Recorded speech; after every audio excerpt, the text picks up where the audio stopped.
Oke ya. Jadi buat teman-temanku semuanya, para konten kreator pemula ataupun yang senior yang mungkin belum tahu ya. Jadi gini ya, itu kalau kita menonton konten atau video yang di upload oleh seseorang konten kreator gitu ya. Terus kita menonton dari awal sampai selesai. Itu sebenarnya bukan salah satu dari bagian interaksi gitu ya. Itu namanya retensi penonton ya.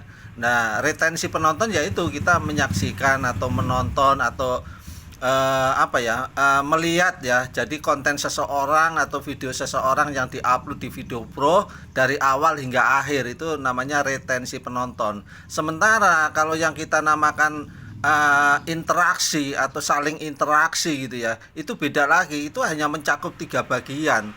Ya, kalau interaksi itu hanyalah like, comment, share ya.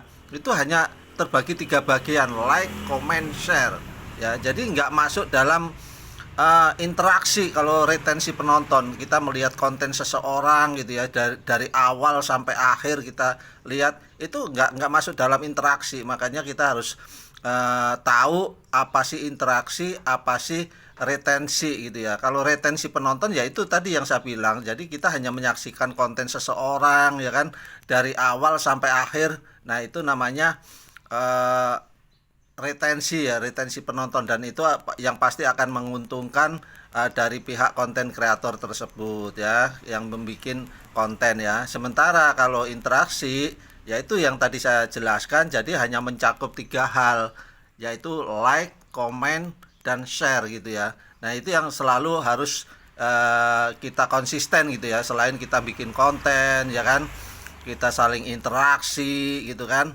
Nah, itu karena saling keterkaitan semuanya. Pokoknya konten itu ya macam-macam, bisa konten real ya kan, konten pendek atau konten panjang atau istilahnya VOD atau konten ekstrim gitu ya istilahnya ya.